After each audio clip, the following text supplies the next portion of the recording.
Hello students, पिछले lecture में हमने पाइप्स इन सीरीज के बारे में थोड़ा सा पढ़ा था, जिसमें हमने देखा था कि कुछ यदि पाइप्स हैं अलग अलग तो हेड लॉस मान लीजिए ये ए पॉइंट है और ये बी पॉइंट है।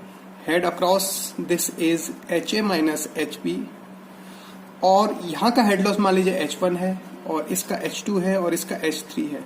तो इस केस में हमने ये हमने देखा था कि this system can be treated as electrical circuit, जिसमें यहां पर हम इसको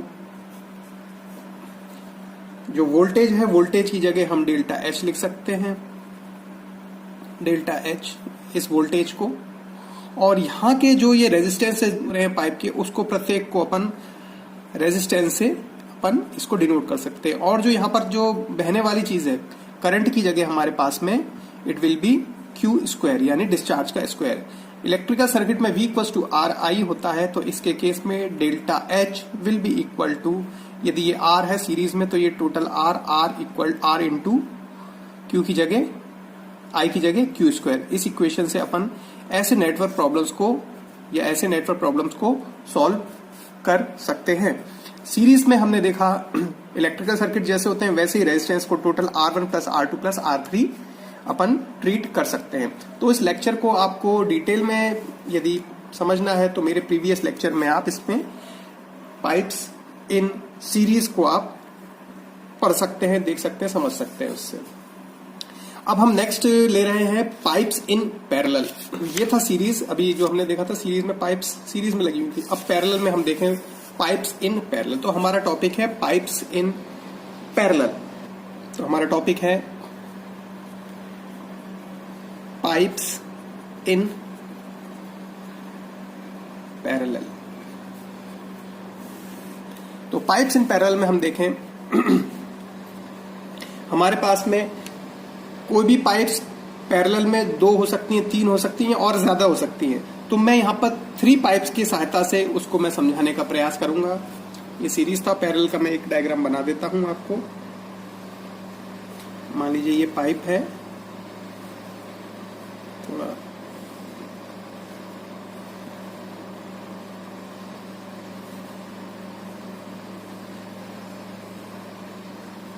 तो ये 3 पार्ट्स में डिवाइडेड है। पाइप यहां पर मेरे ख्याल से क्लियर हो रही है पाइप का डायग्राम। तो यहां से यदि आपका फ्लो हो रहा है तो वो यहां से एक पार्ट यहां पर डिस्ट्रीब्यूट और एक पार्ट यहां पर डिस्ट्रीब्यूट हो जाएगा। 3 भाग अलग अलग भाग में वो डिस्ट्रीब्यूट हो जाएगा और वापस से उसी में जुड़ जाएगा। तो pipe is divided in n number of pipes. यहां पर अपन देखें कि पाइप को अपन 3 पार्ट्स में ऐसे डिवाइड कर सकते हैं। यहां से discharge will be distributed in 3 direction और अगेन जाके ये एक ही जगह पे जाके मिल जाएगा। तो ये हमारी कहलाएगी पैरेलल पाइप।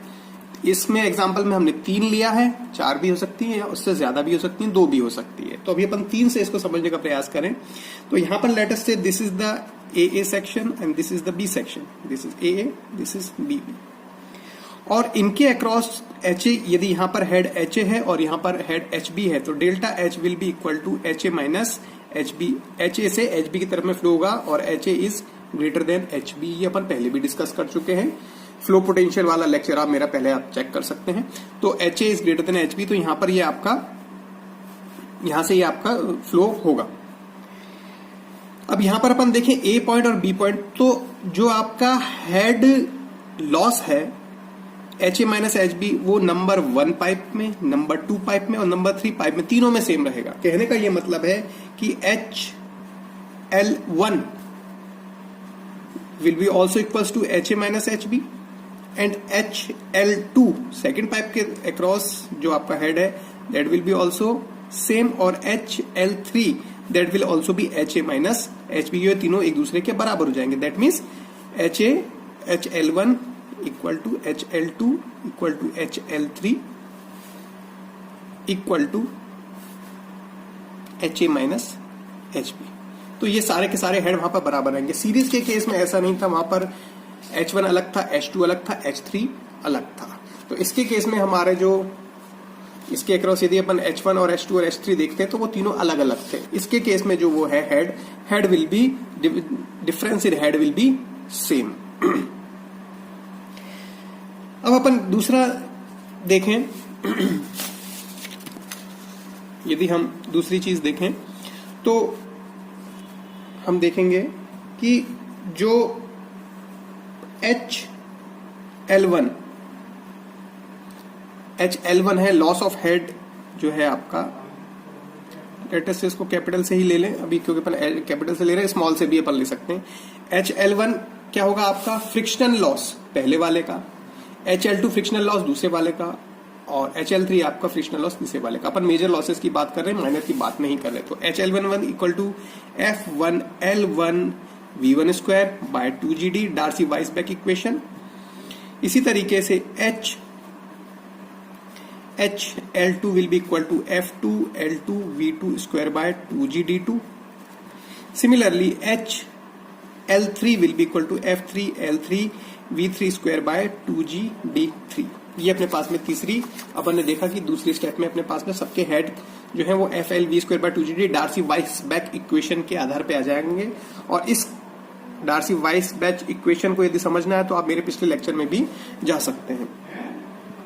तीसरा हम देखें कि जो डिस्चार्ज है वो 3 भाग में डिवाइड हो रहा था। तो यदि यहाँ पर टोटल डिस्चार्ज Q है और यहाँ पर पहली वाली में Q1 डिस्चार्ज, दूसरी वाली में Q2 और तीसरी वाली में Q3, तो हमारे पास में आ जाएगा total Q equal to Q1 plus Q2 plus Q3। ये हमारे पास में तीसरी स्टेप आ गई कि भाई Q क्या होगा? तीनों का समेशन होगा। अब साथ ही साथ में हम देखें, यदि कंटिन्यूटी इक्वेशन की यदि अपन बात करें तो Q होता है A into V। Q is the discharge, that is the volume flow rate cubic meter per second में, A is the cross sectional area of pipe and V is the average velocity of the fluid in the pipe। तो यदि अपन देखें continuity equation के हिसाब से तो Q equal to A1 V1, तो Q1 equal to A1 V1 होगा, Q2 equal to A2 V2 होगा, और similarly Q3 equal to A3 V3 होगा। ये हमने कंटिन्यूटी इक्वेशन है ये हमारी, that is a law of conservation of mass. तो हम यहां से क्या देख सकते हैं? यहां से यदि अपन पहली वाली इक्वेशन को उठाएं तो velocity V1 equal to Q1 by A1 and this is equal to Q1 by pi D1 square by 4 area, तो this becomes 4Q1 by pi D1 square. तो सिमिलरली यदि V1 ये है तो V2 will be 4Q2 pi D2 square. Similarly V3 equal to 4Q3 pi D3 का square. तो ये हमारे पास में अलग अलग वेलोसिटीज आ गई। अब इन वेलोसिटीज को यदि हम डार्सी वाइसबैक इक्वेशन के V में पुट कर दें तो हमारे पास में एक अलग इक्वेशन आएगी। तो हम यहां पर थोड़ा सा और देख लेते हैं।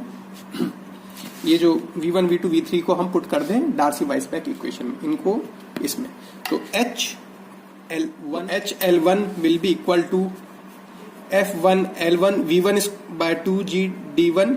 V1 की जगह आ जाएगा 4Q1 by pi D1 square, V1 की जगह 4Q bye pi D1 square, तो यहां पर आ जाएगा 4Q1 पाई D1 स्क्वायर। तो ये V1 था स्क्वायर, तो ये स्क्वायर आ जाएगा, तो it becomes 8 4 4 16 divided by 2, 8 F1L1 Q1 square by G D1 की पावर 5 पाई स्क्वायर G D1 की पावर 5, 8 F1L1 Q1 स्क्वायर, 8 रह ही गया था ये, G D1 एक ये है, D1 की पावर 4 और G पाई स्क्वायर।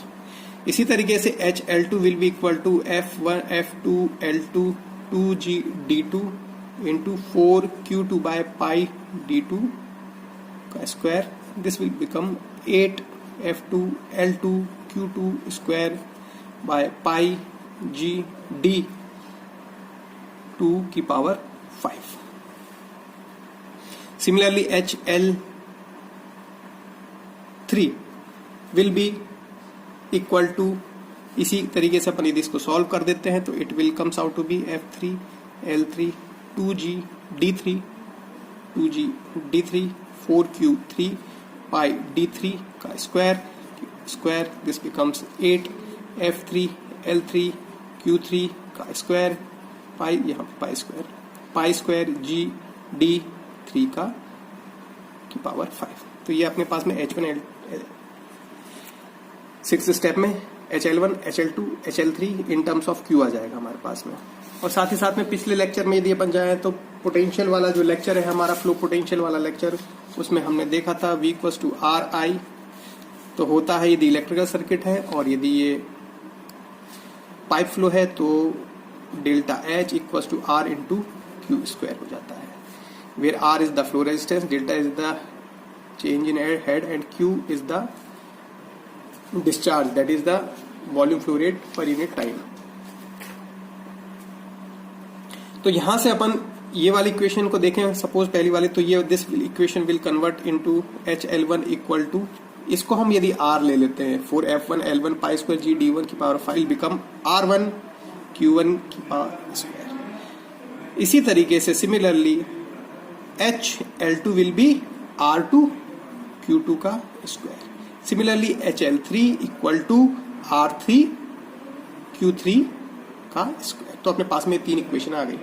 अब अपन यहां पर देखें हमने क्या पढ़ा था थर्ड वाली स्टेप में, Q equal to Q1 plus Q2 plus Q3। तो अपन लिख सकते हैं Q इक्वल टू, सॉरी इसको अपन यहां पर पहले देख लें, इसके हिसाब से Q1 will be equal to HL1 by R1 इसका under root. Similarly Q2 will be equal to HL2 by R2 under root, देखिए यहां से इसको डिवाइड कर दे और अंडर रूट आ जाएगा। Similarly Q3 will be equal to HL3 by R3 इसका टोटल का अंडर रूट। और हमको पता है Q equal to Q1 plus Q2 plus Q3, तो इसी इन सबको जोड़ दें।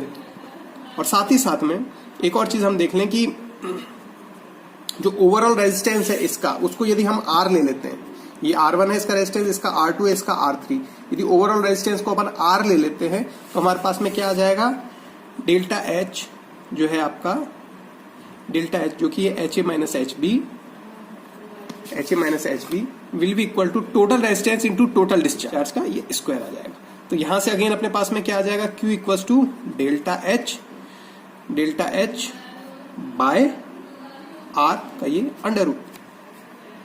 ठीक, अब अपन क्या करें यहां पर, इस वाली इक्वेशन में, थर्ड वाली इक्वेशन में इसको पुट कर दे तो अपने पास में आ जाएगा Q equal to Q1 plus Q2 plus Q3। तो Q की वैल्यू कितनी है, root H delta H by R का under root equal to HL1 by R1 का under root equal to plus, sorry Q1 plus Q2 plus Q3, ये हो गया Q1 plus Q2 की वैल्यू HL2 बाय R2 का under root plus HL3 plus HL3 by R3 का ये under root. HL1, HL2, HL3 बराबर है delta H के, जो भी अपन ने थोड़ी देर पहले देखा था, delta H HA minus HB, HL1, HL2, HL3 सब बराबर है, this is equal to delta H, ये सब के सब बराबर हैं। तो यहाँ पर ये सब कॉमन लेके बाहर निकल जाएंगे, तो अपने पास में क्या बचेगा, 1 by root R equal to 1 by root R1 plus 1 by root R2 plus 1 by root R3। तो पैरेलल फ्लो के अंदर हम इस इक्वेशन को यूज कर सकते हैं for finding the resistance of the system, total resistance of the system, और R1, R2, R3 की वैल्यू अपन यहां से निकाल सकते हैं। तो रेजिस्टेंसेस की वैल्यू अपन यहां से अपन resistances 8F1 L1 pi square G D1 की पावर 5, इस तरीके से R2 की वैल्यू ये ले सकते हैं, R3 की वैल्यू अपन ये ले सकते हैं। इस तरीके से अपन R1, R2 और R3 भी निकाल सकते हैं। This will become R1, this will become R2 and this will become R3। इस तरीके से अपन यहाँ पर इसकी एनालिसिस करके और इसमें पुट करके R निकाल के अपन इस तरीके के पैरेलल फ्लो के, इस तरीके के पैरेलल फ्लो की हम एनालिसिस आराम से कर सकते हैं। तो ये हमने पैरेलल फ्लो देख लिया, जिसके अंदर तीन भाग, इस प्रेजेंट केस में 3 पार्ट में ये डिवाइड हो गया, ज्यादा में भी हो सकता है, 2 में भी हो सकता है, और वापस से उसी में आ गया। तो इस तरीके की एनालिसिस को अपन, इस जो होल अपन ने एनालिसिस करी है उससे अपन इसकी एनालिसिस, इस तरीके के प्रॉब्लम्स की एनालिसिस की जा सकती है। तो फाइनली हम कह सकते हैं कि ये जो पैरेलल पाइप्स का सिस्टम है, जिस प्रकार से इलेक्ट्रिकल सर्किट के अंदर हम रेजिस्टेंसेस को लेते हैं, जैसे R1, R2, R3, और यहाँ पर हम इसको वी लेते हैं। उसी प्रकार से हम पाइप्स को parallel as a electrical circuit हम ट्रीट कर सकते हैं, where this will become delta H, this become Q square, इसके केस में I था, और ये total this is R1, this is R2 and this is R3, और टोटल R पता करने के लिए Q square, और टोटल R पता करने के लिए हम ये वाले फॉर्मूले का यूज कर सकते हैं। तो ये आपका पाइप्स इन पैरेलल का लेक्चर कंप्लीट होता है। Thank you.